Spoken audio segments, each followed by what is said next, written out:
ఓం శ్రీమాత్రే నమః. క్షీరాబ్ది ద్వాదశి ప్రాముఖ్యత ఏమిటి, ఎప్పుడు వచ్చింది, దాని ప్రాధాన్యత ఏమిటి, క్షీరాబ్ది ద్వాదశి యొక్క విశిష్టత గురించి ఇప్పుడు మనం తెలుసుకుందాం. కార్తీక మాసంలో వచ్చే ద్వాదశిని క్షీరాబ్ది ద్వాదశి అని అంటారు. నవంబర్ 2వ తేదీన క్షీరాబ్ది ద్వాదశి వచ్చింది. కార్తీక మాసంలో వచ్చే ద్వాదశి చాలా పవిత్రమైన రోజు. కార్తీక మాసంలో పూజలు చేసేవాళ్ళు ఈ ద్వాదశి రోజున ఖచ్చితంగా ఇంట్లో పూజ చేసుకోవాలి. కార్తీక మాసం నెల రోజులు పూజ చేయలేని వారు ఈ పవిత్రమైన ద్వాదశి రోజున విష్ణుమూర్తిని మరియు లక్ష్మీదేవిని పూజించాలి. ఎందుకంటే ఈ పవిత్రమైన ద్వాదశి నాడు తులసి వివాహం జరుగుతుంది. సంపద దేవత అయిన శ్రీ మహాలక్ష్మి శ్రీ మహావిష్ణువు వివాహం చేసుకున్న రోజునే క్షీరాబ్ది ద్వాదశి అని అంటారు. కాబట్టి ఈ రోజున పూజలకు శ్రీ మహాలక్ష్మి అనుగ్రహంతో మీ కుటుంబానికి విపరీతమైన ధనయోగం సిద్ధిస్తుంది. కార్తీక ఏకాదశి రోజున యోగ నిద్ర నుంచి మేలుకున్న శ్రీ మహావిష్ణువు క్షీరాబ్ది ద్వాదశి నాడు శ్రీ మహాలక్ష్మితో కలిసి భూలోకానికి వస్తాడంట. కాబట్టి ఈ పవిత్రమైన ద్వాదశి నాడు విష్ణు స్వరూపుడైన ఉసిరి చెట్టుకు అలాగే మహాలక్ష్మిగా భావించి తులసి కళ్యాణం జరుపుతారు. ఈ ద్వాదశి రోజున శ్రీ మహావిష్ణువు దంపతులిద్దరూ భూమిపై తిరుగుతూ తన భక్తులు చేసే పూజలు చూస్తూ శ్రీ మహావిష్ణువు సంతోషపడి భక్తులు కోరిన కోరికలకు సులభంగా నెరవేరుస్తారట.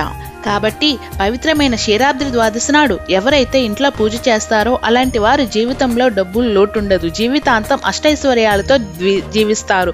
క్షీరాబ్ది ద్వాదశి నాడు శ్రీ మహావిష్ణువు ఎలా పూజించాలి, పాటించవలసిన నియమాలు ఈ వీడియోలో తెలుసుకుందాం. నవంబర్ 2వ తేదీన ఆదివారం నాడు ఉదయం ఇంట్లో పూజ చేసి సాయంత్రం 6 గంటల సమయంలో తులసి కోట వద్ద దీపారాధన చేయాలి. ఈ ద్వాదశి రోజున స్త్రీలు ఉదయాన్నే నిద్రలేచి తలస్నానం చేయాలి. ద్వాదశి రోజున తలస్నానం చేసేటప్పుడు నీటిలో కొంచెం పసుపు వేసుకొని స్నానం చేస్తే జాతక దోషాలు తొలగిపోయి మీ జాతకంలో అదృష్టం పెరుగుతుంది, స్త్రీలకు సౌభాగ్యం సిద్ధిస్తుంది. ముఖ్యంగా ద్వాదశి రోజున ఇంటి గడపకు ఖచ్చితంగా పసుపు రాయాలి. గడపను లక్ష్మీదేవి రూపంగా భావిస్తున్నాము కాబట్టి ఈ రోజున ఏ స్త్రీ అయితే గడపలకు పసుపు కుంకుమ బొట్లు పెడుతుందో ఆ ఇంటికి అఖండ రాజయోగం సిద్ధిస్తుంది, భర్త ఆదాయం విపరీతంగా పెరుగుతుంది. ఇక పూజ చేసే స్త్రీలు పూజ గది శుభ్రం చేసుకుని పూజ గదిలో ఉన్న లక్ష్మీదేవి పటానికి పూలతో నిండుగా అలంకరణ చేసుకోవాలి. ఎర్ర గులాబీలు పూలుంటే లక్ష్మీదేవికి చాలా ఇష్టమైన పూలు కాబట్టి ఈ ద్వాదశి నాడు లక్ష్మీదేవి పటానికి గులాబీ పూలు సమర్పిస్తే మీ ఇంటిపై లక్ష్మీ కటాక్షం సిద్ధిస్తుంది. ద్వాదశి రోజున దీపారాధన చేసే వాళ్ళు పిండి ప్రమిదిలో దీపారాధన చేయాలి. అలాగే ఆవు నెయ్యితో దీపం వెలిగిస్తే ముక్కోటి దేవతలకు ఆశీర్వాదం కలుగుతుంది. తులసి మొక్కల్లో లక్ష్మీదేవి కొలువై ఉంటుంది కాబట్టి ఈ ద్వాదశి రోజున కొన్ని తులసి దళాలు తెచ్చుకొని మీ పూజ గదిలో ఉన్న లక్ష్మీదేవి పటం ముందు పెట్టుకోండి. ఈ క్షీరాబ్ది ద్వాదశి నాడు పూజ గదిలో తులసి దళాలు పెట్టుకుంటే డబ్బు కష్టాలన్నీ ఖచ్చితంగా తొలగిపోయి లక్ష్మీదేవి ఆశీర్వాదం లభిస్తుంది. మీ ఇంటిలో లక్ష్మీదేవి తాండవిస్తుంది. క్షీరాబ్ది ద్వాదశి నాడు పూజ గదిలో ఖచ్చితంగా తులసి దళాలు పెట్టుకుని లక్ష్మీదేవిని పూజించండి. ఇక పూజలో నైవేద్యంగా లక్ష్మీదేవికి ఇష్టమైన అరటిపళ్ళు కానీ బెల్లం ముక్కను కానీ నివేదించండి.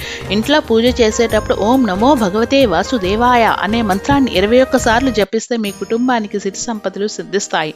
చివరికి లక్ష్మీదేవి హారతి ఇచ్చి నమస్కారం చేసుకుని మీ మనసులో ఏదైనా కోరిక ఉంటే అది ఖచ్చితంగా నెరవేరుతుంది. ఈ విధంగా ఇంట్లో పూజ చేసుకుని ఉదయం ఉపవాసం ఉండాలి. ఉపవాసం లేని వాళ్ళు ఉల్లిపాయ వెల్లుల్లి తినకుండా ఉండాలి. సాయంత్రం సూర్యుడు అస్తమించిన తరువాత 6 గంటల నుండి 7 గంటల మధ్యలో తులసి పూజ చేసుకోవాలి. తులసి కోట ముందు శుభ్రం చేసుకుని అష్టదళ ముగ్గును వేసుకొని ముగ్గు పైన మంటి ప్రమిదను పెట్టి నువ్వుల నూనెతో గాని ఆవు నెయ్యితో గాని పోసి దీపంలో 9 ఒత్తులు వేసి తులసి కోట ముందు దీపం వెలిగించాలి.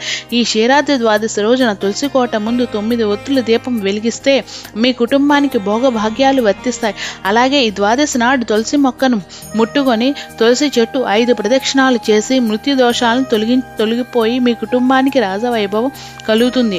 అలాగే ఈ ద్వాదశి రోజున మీ భర్త ఇంటి నుండి బయటికి వెళ్ళేటప్పుడు మీ భర్తకు కుంకుమ బొట్టు పెట్టండి. స్త్రీలు ఇలా చేస్తే మీ ఇంటికి అదృష్టం కలిసి వచ్చి మీ భర్త సంపద విపరీతంగా పెరుగుతుంది. సహజంగా నువ్వుల నూనెతో దీపారాధన చేస్తాం. అయితే ఈ ద్వాదశి రోజున పూజ చేసినప్పుడు ఆవు నెయ్యితో దీపారాధన చేస్తే మీ మనసులో ఉన్న కోరికలన్నీ నెరవేరుతాయి, సకల సంపదలు సిద్ధిస్తాయి. పండితులు చెప్తున్నారు, మీ ఇంట్లో తులసి మొక్క లేకపోతే క్షీరాబ్ది ద్వాదశి నాడు మీ ఇంటికి ఒక తులసి మొక్కను తెచ్చుకోండి. తులసి మొక్కలో ఉన్న ఇంట్లో కష్టాలు లేకుండా లక్ష్మీదేవి ఆశీర్వాదం ఉంటుంది. విశేషమైన పుణ్యఫలాలు లభించి మాంగళ్య వృద్ధిని సకల సుఖాలు కలుగుతాయని, పూర్వజన్మ పాపాలు నివృత్తాయని నమ్మకం. సంవత్సరంలో ఏ రోజైనా సరే దీపారాధన చేయకపోతే వచ్చే దోషం ఈ రోజు దీపారాధన చేయడం వల్ల ఆ దోషాలు పరహతమవుతాయి. ముఖ్యంగా క్షీరాద్రి ద్వాదశి నాడు పేదలకు పెరుగన్నం దానం చేస్తే 1,000,000 మంది అన్నదానం చేసినంత పుణ్యం లభిస్తుంది. అలాగే అప్పుల సమస్య తొలగిపోయి విపరీతమైన ధనయోగం కలుగుతుంది. ఆ ద్వాదశి రోజున విష్ణు ఆలయంలో తులసి వివాహాన్ని జరిపిస్తారు. తులసి కొమ్మను వధువుగా అలంకరించి విష్ణు స్వరూపంగా భావించే ఉసిరి కొమ్మను తీసుకొని వచ్చి తులసితో కళ్యాణం జరిపిస్తారు. కాబట్టి ద్వాదశి రోజున తులసి వివాహాన్ని చూసి అక్షింతలు తలపైన వేసుకుంటే దాంపత్య వివాహ సమస్యలు తొలగిపోతాయి.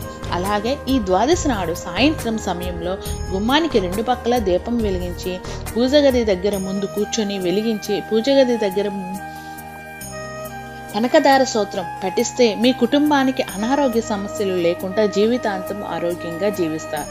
క్షీరాద్రి ద్వాదశి నాడు రావి చెట్టుకు ప్రదక్షిణలు చేస్తే రాహుకేతు దోషాలన్నీ వెంటనే తొలగిపోతాయి.